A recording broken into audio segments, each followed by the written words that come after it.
Guys welcome back to my channel polytechnic Safar में आप लोगों का स्वागत है। तो आज मैं लेकर आया हूं पॉलिटेक्निक एंट्रेंस एग्ज़ाम 2025 के लिए फिजिक्स का मोस्ट इंपॉर्टेंट क्वेश्चन। और ये मोस्ट इंपॉर्टेंट क्वेश्चन क्यों है? क्योंकि मैंने भी 2023 में पॉलिटेक्निक का एग्ज़ाम दिया था जिसमें मेरा रैंक 18 आया था और मैं यूपी पॉलिटेक्निक का सबसे नंबर 1 पॉलिटेक्निक GPL में पढ़ रहा हूँ, गवर्नमेंट पॉलिटेक्निक लखनऊ। अगर आप भी ऐसे टॉप के कॉलेज में पढ़ना चाहते हैं तो हमारी इस वीडियो को ज़रूर से ज़रूर देखिएगा। और मैंने ऑलरेडी बहुत सारे वीडियोज़ अपलोड भी कर दिया हूँ। अगर उन वीडियोज़ को आपने नहीं देखा है तो जाकर देख लीजिए, नीचे डिस्क्रिप्शन बॉक्स में प्लेलिस्ट का लिंक दिया होगा, वहां पर जाकर आप लोग वीडियोस को देख सकते हो। तो चलिए आपका ज़्यादा समय नहीं बर्बाद करता हूं, मैं लेकर चलता हूं आपको क्वेश्चन नंबर पर। अब यहां पर आ गया है आपके सामने क्वेश्चन, और ये क्वेश्चन आपके लिए वेरी वेरी मोस्ट इंपॉर्टेंट है। क्यों मोस्ट इंपॉर्टेंट है? क्योंकि आप लोग देख सकते हो कि 2023, 21, 20 और 18 में पूछा गया है, इसीलिए ये very very most important question है। तो देखो ये क्वेश्चन कह क्या रहा है, सिंपल है, आपको लगाना है और ब्रीफली से लगाना है। मैं आपको कोई इसमें ये नहीं बताऊंगा कि ट्रिक नहीं बताने वाला हूं। देखो पहला नंबर क्या करना है, यदि आवर्धन आपको दिया गया, आवर्धन को हम m से प्रदर्शित करते हैं, इसे जानते रहना, ठीक है। आवर्धन को m से प्रदर्शित करते हैं तो m बराबर कितना दिया गया है, m बराबर प्लस क्या दिया गया है, प्लस 1.5 प्लस 1.5। अब ये बताओ, आपको आवर्धन अगर प्लस में दिया गया है तो इसका कौन सी प्रकृति होगी, यह कौन सी प्रकृति होगी, इसके बारे में आप लोगों को बताना है। बताइए। तो देखो ये किस प्रकृति की रहेगी। जैसे अगर आपको आवर्धन प्लस में दे दिया तो आप जान जाओ ये वास्तविक रहेगा, ठीक है। अब देखो इसमें कैसे लगाना है। देखो पहला नंबर, आवर्धन का सूत्र आपको पता होना चाहिए। आवर्धन का 2 सूत्र होता है। पहला नंबर कौन सा सूत्र, m बराबर होता है v माइनस यू, ठीक है। यहाँ पर माइनस में b अपान में u। उसके बाद एक सूत्र और होता है, क्या होता है, h डैश, ठीक है। h डैश क्या होता है, h डैश जो होता है वो ना वस्तु के प्रतिबिंब की लंबाई होती है। क्या होती है? वस्तु के प्रतिबिंब की लंबाई होती है। उसके बाद जो होता है h आपका जो होता है ये वस्तु की लंबाई होती है। क्या होती है? h जो आपका होता है ये वस्तु की लंबाई होती है, ठीक है। और h डैश क्या होता है, ये प्रतिबिंब की लंबाई होती है। तो इस सूत्र पर आपको लगाना है ये सवाल, और वेरी वेरी मोस्ट इंपॉर्टेंट सूत्र है। तो इस सूत्र पर कैसे लगाओगे? जैसे आपको आवर्धन का मान दिया गया है, आवर्धन का मान दिया गया है तो h वाले पर लगाइए, ठीक है। h डैश अपान h वाले पर लगाइए। देखो क्या कह रहा है, आवर्धन का मान 1.5 दिया गया है। जब इसे पॉइंट को हटाएंगे तो यहाँ पर 10 आ जाएगा, ठीक है। तो देखिए ये देखिए h डैश अपान h। अब बताओ h डैश का मान 15 हो जाएगा और h का मान कितना हो जाएगा, 10। अगर वस्तु 10 सेंटीमीटर है, मान लीजिए अगर वस्तु 10 सेंटीमीटर है तो उसका h डैश मतलब प्रतिबिंब की लंबाई कितना हो जाएगा, 15 सेंटीमीटर, ठीक है। कितना सेंटीमीटर? 15 सेंटीमीटर।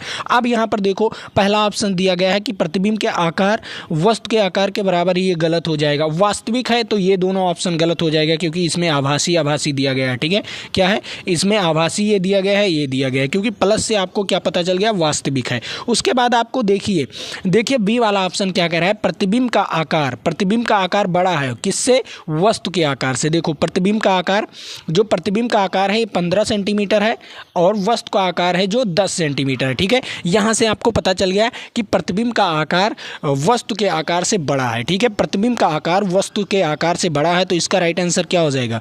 इसका राइट आंसर आपके सामने है कि वी वाला ऑप्शन इज राइट आंसर हो जाएगा। समझ में आया ये क्वेश्चन? मैंने क्या कहा? मैंने कुछ नहीं कहा, सिंपल मैंने सूत्र रखा m बराबर क्या रखा, h डैश अपान h, ठीक है। h डैश अपान h। तो यहाँ पर क्या हो जाएगा, ये पॉइंट में हो जाएगा। जब पॉइंट यहाँ पर हटाएंगे तो ये 10 आ जाएगा। तो h डैश अपान क्या हो जाएगा, h डैश अपान h। तो h का मान कितना है, 10 है, ठीक है। h का मान कितना है, 10 है, और h डैश का मान कितना है, 15 है। तो बताओ h डैश बड़ा है ना, प्रतिबिंब की लंबाई बड़ी है ना, वस्तु की लंबाई छोटी है। तो इसका राइट आंसर क्या हो जाएगा, बी वाला ऑप्शन इज राइट आंसर, ठीक है। तो इसका राइट आंसर क्या हो जाएगा, बी वाला ऑप्शन। चलिए अगले नंबर क्वेश्चन पर चलता हूँ। अगला नंबर क्वेश्चन क्या कह रहा है उसके बारे में बात करते हैं। चलिए अगला नंबर क्वेश्चन क्या कह रहा है उसके बारे में बात करते हैं। तो आ गया है आपके सामने अगला नंबर क्वेश्चन, और अगला नंबर क्वेश्चन बहुत इंपॉर्टेंट क्वेश्चन है और ये लॉजिकल क्वेश्चन है। तो इसे कैसे कंप्लीट करेंगे, देखो कैसे कंप्लीट करते हैं। देखो यहाँ पर क्या कह रहा है, जल में आंशिक रूप से डूबा हुआ एक पेंसिल वायु और जल के अंतर पृष्ठ, क्या है, वायु और जल अंतर पृष्ठ क्या कहलाता है, ये प्रतिस्थापित क्या हो जाती है, प्रतिस्थापित प्रतीत होती है, मतलब प्रतिस्थापित प्रतीत। अब ये प्रतिस्थापित क्या होता है इसके बारे में मैं आप लोगों को बता दूं। आप एक बाल्टी लीजिए, क्या लीजिए, एक बाल्टी लीजिए या एक गिलास लीजिए, क्या लीजिए, एक गिलास ले लीजिए, कोई गिलास ले लीजिए और उसमें क्या कीजिए, उसमें पानी भर दीजिए, क्या कर दीजिए, पानी भर दीजिए। और आपके यहाँ पेंसिल या पेन होगा, ठीक है, पेंसिल या पेन होगा, इसमें आधा डुबा दीजिए, क्या कर दीजिए, आधा डुबा दीजिए। तो आपको कैसा प्रतीत होगा कि आधा टूटा हुआ, इस प्रकार प्रतीत होगा, ठीक है, कुछ इस प्रकार दिखाई देगा, मतलब कि आधे पर से टूटा हुआ है, अलग अलग है, दोनों भाग क्या है, अलग अलग है, कुछ प्रतीत होगा ना। आप लोग करके देखिएगा, मैं यहाँ पर नहीं दिखा सकता, लेकिन आप लोग करके देखिएगा और अभी कर लीजिए, आप अभी इसी सामने कर लीजिए कि एक गिलास लीजिए, उसमें अपना पेन डालकर देखिए और जब ऊपर से देखोगे तो वो हल्का क्या लगेगा, तिरछा लगेगा, क्या लगेगा, तिरछा लगेगा, कुछ इस प्रकार दिखेगा, ठीक है। जैसे यहाँ पर मैंने एक गिलास बना दिया, मैं आप लोगों को बना कर दिखा रहा हूँ, ठीक है, बना कर दिखाऊंगा तभी आपको समझ में आएगा। देखो जब कोई पेंसिल ऐसे डाल देते हैं पानी में, ठीक है, तो जब पानी में डाल देते हो तो कुछ इस प्रकार दिखाई देने लगता है, ठीक है, कुछ इस प्रकार तिरछा दिखाई देने लगता है, ठीक, तिरछा दिखाई देना है, मतलब ये पेंसिल है, तिरछा दिखाई देने लगेगा, इसमें पानी भरा रहेगा तब, ठीक है। तो तिरछा क्यों दिखाई देता है इसका कारण आपको बताना है और उसी को हम क्या कहते हैं, प्रतिस्थापित कहते हैं, क्या कहते हैं, प्रतिस्थापित कहते हैं, वो भी आंतरिक पृष्ठ, आंतरिक पृष्ठ उसके अंदर वाला पृष्ठ, ठीक है। तो देखो ये क्वेश्चन कई बार पूछा गया है, यहाँ पर देख लीजिए 2023, 21, 20 और 18 और 17 में, ये भी वेरी वेरी इंपॉर्टेंट क्वेश्चन है, तो इसे भी आप लोग नोट कर लीजिए। तो पहला नंबर, अगर वो आंशिक रूप से तिरछा दिखाई देता है जब, तो उसमें क्या कारण होता है। पहला नंबर, मैंने आप हमारा वीडियो देख रहे हो, हमारा वीडियो देख रहे हो, तो ये किसके कारण दिखाई देता है, प्रकीर्णन के कारण, क्यों, मतलब प्रकीर्णन के कारण नहीं, क्या, परावर्तन के कारण, ठीक है, क्या होगा, परावर्तन के कारण आपको हमारा वीडियो दिखाई देता है। इस पर क्या पड़ता है, प्रकाश पड़ता है, क्या पड़ता है, प्रकाश पड़ता है। तो प्रकाश जो है वो आपके आंखों तक परिवर्तित करता है, ठीक है, जो प्रकाश इस पर पड़ता है, हमारे आपके मोबाइल पर जो प्रकाश पड़ता है वो आपके आंखों तक लेकर जाता है, तभी आपको ये वीडियो दिखाई देती है, ठीक है। तो वो किसके कारण होता है, प्रकाश का परावर्तन। लेकिन प्रकाश का परावर्तन किस में होता है, जब माध्यम समान हो, क्या हो, माध्यम समान हो, जब माध्यम समान हो, ये वायु माध्यम है ना। अगर इसी मोबाइल को आप पानी में रख कर देखोगे, क्या करोगे, अगर इसी मोबाइल को पानी में रख कर देखोगे तो यहाँ पर नियम अपवर्तन का लगने लगेगा, क्योंकि वहाँ पर प्रकाश बहुत धीरे पहुँचेगा, वायु में प्रकाश बहुत तेजी से पहुँचेगा और जो आपका पानी रहेगा, पानी में प्रकाश धीरे धीरे पहुँचेगा, धीरे, कुछ समय लगेगा, ठीक है। तो कुछ समय लगेगा तो उसमें आप लोगों को तिरछा दिखाई देने लगेगा यही वीडियो, ठीक है। तो देखो पहला नंबर आपका क्या होता है, अगर कोई विरल माध्यम से सघन माध्यम में जाता है या सघन माध्यम से विरल माध्यम में जाता है तो क्या होता है, उसमें क्या होता है, अपवर्तन का नियम लगता है। क्या लगता है, अपवर्तन का नियम लगता है, इज राइट आंसर, ठीक है, डी वाला ऑप्शन इज राइट आंसर। समझ में आया।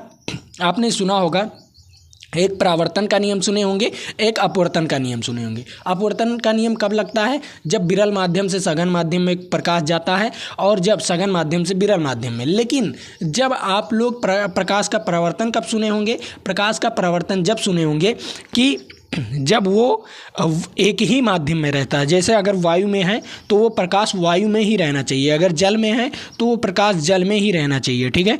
अगर वो तेल में है, ठीक है, तेल में है तो वो प्रकाश तेल में ही रहना चाहिए, ठीक है, उसके ऊपर नहीं देखना है, ठीक है। समझ में आया।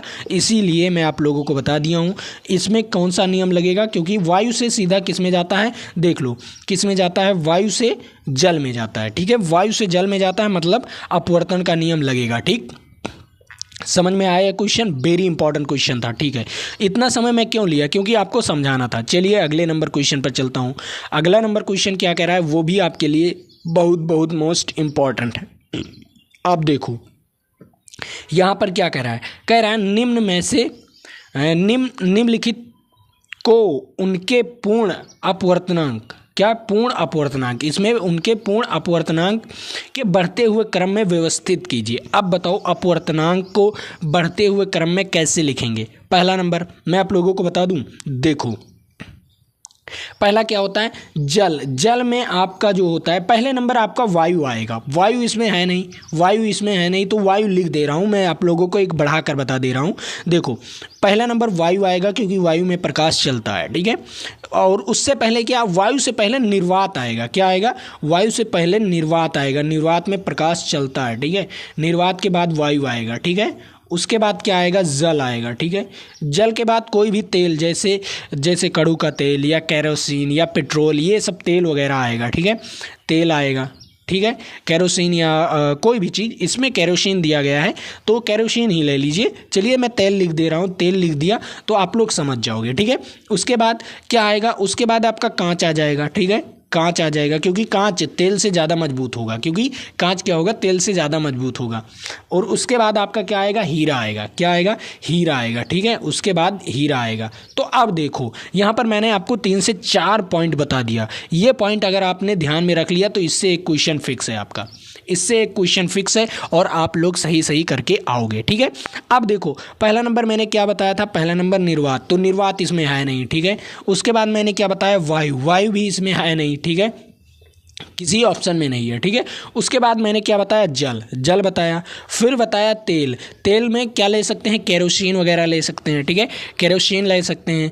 उसके बाद आप पेट्रोल ले सकते हैं, कड़ू का तेल ले सकते हैं, आलमंड का तेल ले सकते हैं, जो भी तेल लगाते वगैरह हैं, जो भी चीज़ यूज करते हैं तेल के रूप में, उसको हम ले सकते हैं। ठीक है, उसके बाद क्या होता है, कांच, क्या होता है, उसके बाद कांच मजबूत होता है। उसके बाद क्या होता है, हीरा, हीरा सबसे ज़्यादा मजबूत होता है, तो उसमें प्रकाश जाने में ज़्यादा दिक्कत पड़ेगा। ठीक है, तो ये सघन है। देखो पहले नंबर कुछ विरल है, पहला नंबर जल क्या है, कुछ विरल है। उसके बाद तेल कुछ सघन होता है ना, उसके बाद क्या होता है, कांच उससे भी ज़्यादा सघन होता है, उससे भी ज़्यादा क्या, हीरा सघन होता है। तो यहाँ पर बढ़ते हुए क्रम में अपवर्तनांक बढ़ेगा, जितना ज़्यादा सघन माध्यम रहेगा उतना ही ज़्यादा अपवर्तनांक बढ़ेगा। ठीक है, तो इसका राइट आंसर क्या हो जाएगा, इसका राइट आंसर ए वाला ऑप्शन हो जाएगा। समझ में आया, इसका राइट आंसर क्या हो जाएगा, ए वाला ऑप्शन हो जाएगा। सभी को समझ में आ गया होगा। ये very very most important question है, इसीलिए मैं लेकर आया हूँ। और यहाँ पर आप लोग देख सकते हो 2023, 22, 21 और 20 में क्वेश्चन पूछा गया है, तो very very most important question है।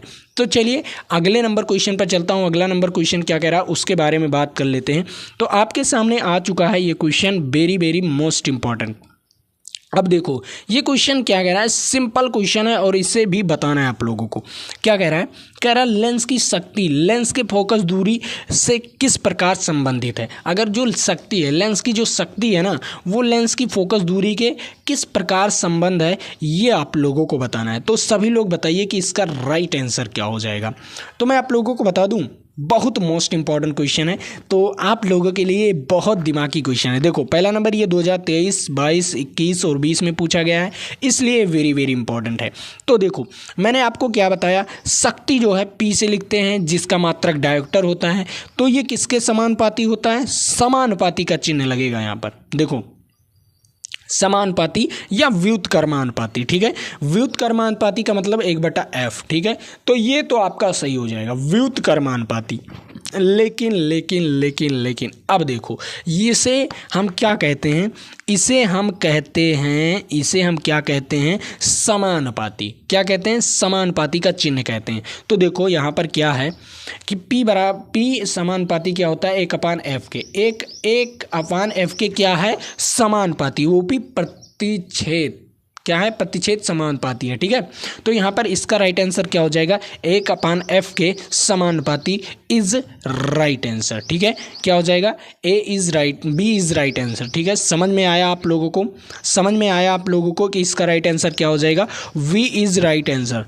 क्वेश्चन बहुत इंपॉर्टेंट था और आपके लिए बहुत बहुत मोस्ट इंपॉर्टेंट था। देखो इसमें 2 सूत्र पाए जाते हैं, एक अगर मीटर में होगा, क्या होगा, अगर मीटर में होगा तो आपको P बराबर क्या हो जाएगा, P बराबर 1/f हो जाएगा। ठीक है, और अगर फोकस दूरी मीटर में होगा तो क्या हो जाएगा, P बराबर क्या हो जाएगा, 1/f। अगर ये सेंटीमीटर में होगा, ठीक है, अगर सेंटीमीटर में होगा तो यहाँ पर क्या हो जाएगा, P बराबर हो जाएगा 100/f हो जाएगा। क्या हो जाएगा, 100/f हो जाएगा इज राइट आंसर, अगर f सेंटीमीटर में है तो। ये 2 फार्मूले आपके लगते हैं शक्ति के, और शक्ति के कहीं अलग से और फार्मूले नहीं आते, केवल यही 2 फार्मूले लगते हैं जो आपके बहुत बहुत मोस्ट इंपॉर्टेंट है। ठीक है, ये फार्मूला आपके लिए बहुत बहुत मोस्ट इंपॉर्टेंट है, इसे नोट कर लीजिएगा। चलिए अगले नंबर क्वेश्चन पर चलता हूँ, लेकिन उससे पहले मैं आप लोगों को बता दूँ, यह क्वेश्चन का राइट आंसर आप लोग बताइए। 30 सेकंड का समय दे रहा हूँ, इस 30 सेकंड के समय में आप लोग इसका राइट आंसर बता सकते हैं। उसके बाद आप लोगों को मैं एक नोटिस दे रहा हूँ, ये नोटिस क्या है, नोटिस PDF आपको कहाँ पर मिलेगा, बहुत सारे बच्चे कमेंट करके पूछते हैं, बहुत सारे बच्चे मैसेज करने लगते हैं कि पीडीएफ सर कहाँ पर मिलेगा। तो पीडीएफ आपको हमारे टेलीग्राम चैनल पर मिलेगा, नीचे डिस्क्रिप्शन बॉक्स में लिंक दिया हुआ है, वहाँ से जाकर आप लोग टेलीग्राम चैनल को ज्वाइन कर सकते हो। उसके बाद वहाँ पर टेस्ट भी बिल्कुल फ्री ऑफ कॉस्ट मिलता है, तो जाकर वहाँ पर टेस्ट भी दे सकते हो और डेली टेस्ट मिलता है। तो अगर आप लोग मिस करोगे तो आप लोगों का मिस हो जाएगा गवर्नमेंट कॉलेज, ठीक है। तो मिस मत करना, और अगर मिस नहीं करोगे तो मैं गारंटी देता हूँ आपको टॉप के 5 कॉलेज में तो एडमिशन आपको गारंटेड है कि मिल जाएगा, ठीक है।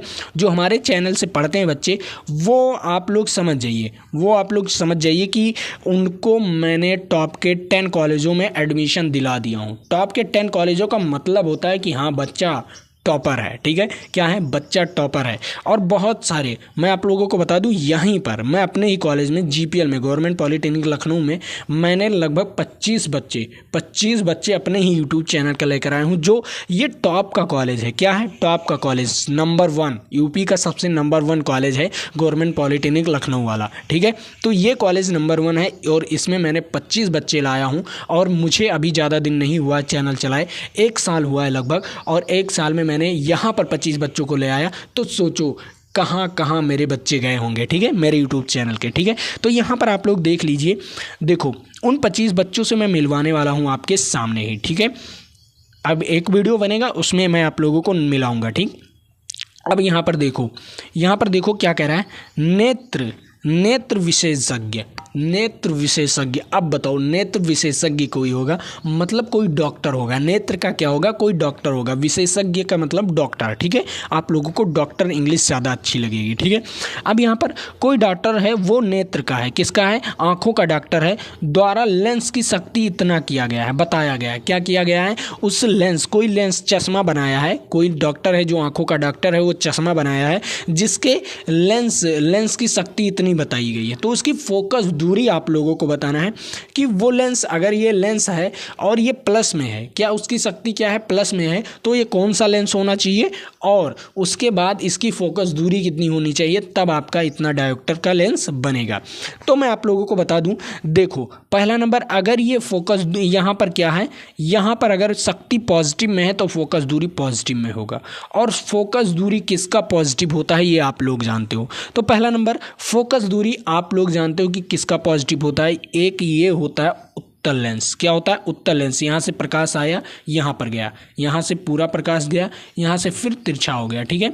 तो इसका जो फोकस दूरी है वो पॉजिटिव है। क्या है? फोकस दूरी क्या है? पॉजिटिव है। और एक होता है अवतल लेंस। क्या होता है? एक अवतल लेंस होता है। यहाँ से आया, ऐसे गया, और ये डॉटेज, और यहाँ पर गया प्रकाश समांतर, इस प्रकार हो गया, ठीक है। उसके बाद यहाँ पर तो ये डॉटेज लाइन यहाँ पर कुछ जुड़ता है, ठीक है। तो ये पीछे की ओर, मतलब F- में होगा। तो अवतल लेंस में क्या होगा? F- में होगा। और उत्तल लेंस में क्या होगा? उत्तल लेंस में F+ में होगा। तो F+ आपको ध्यान रखना है। F+ किस में? उत्तल लेंस में। किस में होगा? F+ जो होगा वो उत्तल लेंस में रखेगा, F+ में। तो F+ किसका? यहाँ पर F निकाल लीजिए। अब देखो P बराबर क्या होता है? P बराबर होता है, अगर यहाँ पर सभी सेंटीमीटर में है तो सेंटीमीटर वाला सवाल लगाइए। देखो सेंटीमीटर में है तो सेंटीमीटर वाला, यहाँ पर 100 हो जाएगा। और P क्या हो जाएगा? देखो यहाँ पर होगा F बराबर होता है 100/P कर दीजिए, कोई दिक्कत नहीं, ठीक है। तो यहाँ पर 100/P, P का मान कितना है? 2.5। तो यहाँ से पॉइंट कटेगा 0, ठीक है। बढ़ जाएगा 2500 का, तो यहाँ पर 40 सेंटीमीटर, ठीक है।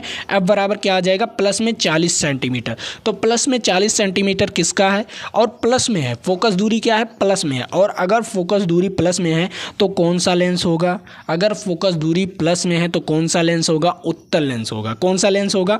उत्तल लेंस होगा। तो इसका राइट आंसर क्या हो जाएगा? उत्तल लेंस। सी वाला ऑप्शन इज राइट आंसर। समझ में आ गया मैंने क्या कहा? फोकस दूरी अगर प्लस में है तो आपका उत्तल लेंस, अगर फोकस दूरी माइनस में होता तो आपका अवतल लेंस होता, ठीक है। समझ में आ गया? यहीं पर सवाल दे देता आपको, एक सवाल यहीं पर दे देता। आप कहोगे सर आपने तो P बराबर 1/100/F बताए थे, तो यहाँ पर F बराबर क्यों हो गया? क्योंकि मैंने यहाँ पर इसे कर दिया और इसे यहाँ पर कर दिया, बस केवल तिर्यक गुणा कर दिया, ठीक है। ऐसे कर दिया, यहाँ पर तिर्यक गुणा कर दिया। जैसे यहाँ पर F चला गया और यहाँ पर क्या आ गया? 100/P आ गया, ठीक है। 100/P आ गया, बस यही दिक्कत है। आप लोगों को मैंने समझा दिया, ठीक है। 40 सेंटीमीटर आया, वो भी पॉजिटिव में आया, तो उत्तल लेंस आया, ठीक है। बस इतना ही क्वेश्चन ये था। ठीक, चलिए अगले नंबर क्वेश्चन पर चलता हूँ। अगला नंबर क्वेश्चन भी आप लोगों के लिए इंपॉर्टेंट है। अब यहाँ पर देख लीजिए 47 नंबर क्वेश्चन क्या कह रहा है। 47 नंबर क्वेश्चन कह रहा है मानव नेत्र में प्रवेश करने वाले प्रकाश की मात्रा द्वारा नियंत्रित होता है। किसके द्वारा नियंत्रित होता है? जो प्रकाश की मात्रा होती है, मान लीजिए कभी प्रकाश अधिक तेजी से पहुँचने लगता है तो आप लोग देखते हैं आपकी आँखें बंद हो जाती हैं, आपकी आँखें बंद हो जाती। तो इसका किसका कमाल है? आप लोग बताइए किसका कमाल है? परितारिका का। किसका कमाल है? परितारिका का कमाल है। ठीक है, क्या है? परितारिका का कमाल है। ठीक, परितारिका मतलब ऊपर वाला जो आपकी भौरे, क्या कहते हैं उसे? पलक कहते हैं। क्या कहते हैं? पलक कहते हैं। पलक को झपकना क्या है? पलक को झपकना मतलब उसे हम क्या कहते हैं? परितारिका कहते हैं। ठीक है, समझ में आया? समझ में आया? आप लोगों को समझ में आ गया होगा। जब आपके आंखों में प्रकाश ज़्यादा, अगर कोई आप लोग देखे होंगे बचपन में अपने भाइयों के साथ या बहनों के साथ क्या किए, एक टॉर्च आता था, टॉर्च आंखों में जलाते थे ना, तो उसी को हम क्या कहते हैं? परितारिका। जब टॉर्च आंखों में जलाते थे तो बंद हो जाता था। ठीक है, और बंद होने का कारण ही क्या होता है? परितारिका, वो परितारिका ही बंद होती है। ठीक है, ये समझ में आ गया आप लोगों को? तो इसका राइट आंसर क्या हो जाएगा? परितारिका। और यहाँ पर आप लोग देख लीजिए कि 2023, 22 और 21 और 20 में क्वेश्चन पूछा गया है, इसलिए very very most important question है। ठीक है, ये very very most important question है। तो चलिए अगले नंबर क्वेश्चन पर चलता हूँ। अगला नंबर क्वेश्चन क्या कह रहा है उसके बारे में बात करते हैं। तो आपके सामने आ गया है ये क्वेश्चन, बहुत मोस्ट इंपॉर्टेंट क्वेश्चन है ये आपके लिए। देखो ये क्वेश्चन क्या कह रहा है? कह रहा है वह दृष्टि दोष जिसमें दूरस्थ बिंदु क्या है? अनंत से निकट आ जाता है। दूरस्थ बिंदु मतलब अनंत से दूरस्थ बिंदु निकट आ जाता है तो उसे कौन सी दृष्टि दोष होगी? तो मैं आप लोगों को बता दूं, अगर कोई दूर की वस्तुएं स्पष्ट दिखाई देने लगती हैं, क्या होती हैं? दूरस्थ बिंदु मतलब दूर की वस्तुएं क्या होती हैं? स्पष्ट दिखाई देने लगती हैं, और नज़दीक की वस्तुएं स्पष्ट नहीं दिखाई देती हैं, तो उसे कौन सा दृष्टि दोष होता है? और अगर जिसे नज़दीक की वस्तुएं स्पष्ट दिखाई देती हैं, दूर की वस्तुएं स्पष्ट नहीं दिखाई देती हैं, तो उसे कौन सी दृष्टि दोष होती है? तो इस चीज़ में बच्चों को ज़्यादा कन्फ्यूजन होता है कि दूर दृष्टि दोष में क्या चीज़ होती है और निकट दृष्टि दोष में क्या चीज़ होती है। तो पहला नंबर मैं आप लोगों को इसमें एक बहुत अच्छा पॉइंट बता देता हूँ। अगर दूर दृष्टि दोष है मतलब दूर आ गया तो दूर की वस्तुएं स्पष्ट दिखाई देगी। ठीक है, दूर की वस्तुएं स्पष्ट, दूर की वस्तु स्पष्ट दिखाई देगी, ये दिखाई देगी। ठीक, अगर नज़दीक आ गया, निकट आ गया तो पास की वस्तुएं स्पष्ट दिखाई देंगी, मतलब निकट की वस्तुएं स्पष्ट दिखाई देंगी। ठीक है, जो दोष पूछे बस वही वस्तु स्पष्ट दिखाई देगी। ठीक है, ये ध्यान में रखोगे तो आपका सवाल कभी गलत नहीं जाएगा। अब यहाँ पर देखो दूरस्थ बिंदु मतलब दूरस्थ बिंदु क्या आ गया? निकट आ गया, मतलब उसे निकट की वस्तुएं स्पष्ट दिखाई देने लगी। जो दूर रहती थी वो निकट आ गई, जब उसका बिंदु क्या आ गया? निकट आ गया, तो वही वस्तु क्या होगा? जब निकट आएगा तब उसे दिखाई देगा। तो इसका राइट आंसर कौन सा दोष हो गया? उसे कौन सा दोष हो गया? निकट की वस्तुएं स्पष्ट दिखाई देने लगी उसे, तो मतलब उसे निकट दृष्टि दोष हो गया। मतलब दूरस्थ बिंदु, दूर की वस्तुएं स्पष्ट नहीं दिखाई देती, निकट की वस्तुएं स्पष्ट दिखाई देती हैं, तो इसका राइट आंसर क्या हो जाएगा? निकट दृष्टि दोष उस व्यक्ति को हो गया है। और ये देखिए कितनी बार ये क्वेश्चन पूछा गया, 2023, 22, 21, 20 और very very most important question है ये आपके लिए। ठीक है, चलिए अगले नंबर क्वेश्चन पर चलता हूँ। अगला नंबर क्वेश्चन क्या कह रहा है उसके बारे में बात करते हैं। तो आपके सामने आ गया है यहाँ पर बहुत मोस्ट इंपॉर्टेंट क्वेश्चन। तो इसका राइट आंसर आप लोगों को बताना है। यहाँ पर क्या कह रहा है? यहाँ पर कह रहा है किसी स्थान पर मुक्त रूप से लटकाए गए चुंबक के अक्ष में गुजरने वाले ऊर्ध्वाधर समतल को उस स्थान का क्या कहते हैं? ऊर्ध्वाधर समतल को उस स्थान का क्या कहते हैं, इसे आप लोगों को बताना है। तो पहला नंबर मैं आप लोगों को बता दूं, किसी स्थान पर मुक्त रूप से लटकाए गए चुंबक, कोई स्थान है और मुक्त रूप से लटकाया गया है चुंबक, तो उसके अक्ष से गुजरने वाले ऊर्ध्वाधर समतल को क्या कहेंगे? ऊर्ध्वाधर समतल को क्या कहेंगे? ये एक परिभाषा होता है, जो किसका परिभाषा होता है? चुंबकीय यमोत्तर का परिभाषा होता है। क्या होता है? चुंबकीय यमोत्तर का परिभाषा होता है। तो इसका राइट आंसर क्या हो जाएगा? इसका राइट आंसर हो जाएगा चुंबकीय यमोत्तर। ठीक है, क्या हो जाएगा? चुंबकीय यमोत्तर इज राइट आंसर। और यहाँ पर आप लोग देख सकते हो ये भी आपके very very most important question है। ठीक है, चलिए अगले नंबर क्वेश्चन पर चलता हूँ। अगला नंबर क्वेश्चन क्या कह रहा है उसके बारे में बात करते हैं। तो ये क्वेश्चन तो यहीं तक रहने देते हैं। बस आपके लिए ये वीडियो बहुत ही मोस्ट इम्पॉर्टेंट था। तो अगर आपने इस वीडियो को देख लिया है अच्छी तरीके से तो आपका सिलेक्शन फिक्स है, ठीक है। तो अगर आप लोग यहाँ से आपके 4 नंबर इसी क्वेश्चन से, यहीं से आपके 4 नंबर फिक्स है, मतलब एक क्वेश्चन आपका फिक्स है। यहाँ से आने वाले 10 क्वेश्चन कराया होगा या 8 क्वेश्चन कराए होंगे, लेकिन यहाँ से आपके एक क्वेश्चन फिक्स है, तो आप लोग धर लीजिए, ठीक है। उसी टाइप के क्वेश्चन, ठीक है, उसी टाइप के क्वेश्चन आपके फिक्स हैं, ठीक। चलिए, और मैं सबसे ज़्यादा इम्पॉर्टेंट बता दूं कि सबसे ज़्यादा इम्पॉर्टेंट आपके ये क्वेश्चन होंगे, ठीक है। इसमें सबसे ज़्यादा इम्पॉर्टेंट ये क्वेश्चन, ठीक है, very very most important question, ये क्वेश्चन आपके इम्पॉर्टेंट है, ठीक। आपको ये क्वेश्चन इम्पॉर्टेंट है। उसके बाद आपका क्या हो गया, उसके बाद आपका एक क्वेश्चन और मैंने कराया था आपको, एक क्वेश्चन ये भी आपके बहुत मोस्ट इम्पॉर्टेंट, हाँ, ये आपके very very most important question in chapter. ये जो मैंने कराया इस वीडियो में केवल 2 ऐसे क्वेश्चन हैं जो आ सकते हैं, और 100%, ठीक है, 100%। और मैं और नहीं बात करता हूँ, लेकिन वो भी आया हुआ क्वेश्चन है, इसलिए मैंने कराया, ठीक है। तो इन दोनों क्वेश्चन पर ज़्यादा ध्यान दीजिएगा जो मैंने आपको बताया है। तो चलिए, आज के लिए इतना ही रखते हैं, फिर मिलेंगे आपके साथ अगले वीडियो में। लेकिन मैं आप लोगों को बता दूं, अगर आपने चैनल को सब्सक्राइब नहीं किया तो चैनल को सब्सक्राइब कर लीजिए, और वीडियो को लाइक नहीं किया हो तो वीडियो को लाइक कर दो, और अपने दोस्तों तक इस वीडियो को शेयर भी कर दो। तो चलिए, आज के लिए इतना ही। जय हिंद, जय भारत। फिर मिलेंगे आपके साथ अगले वीडियो में।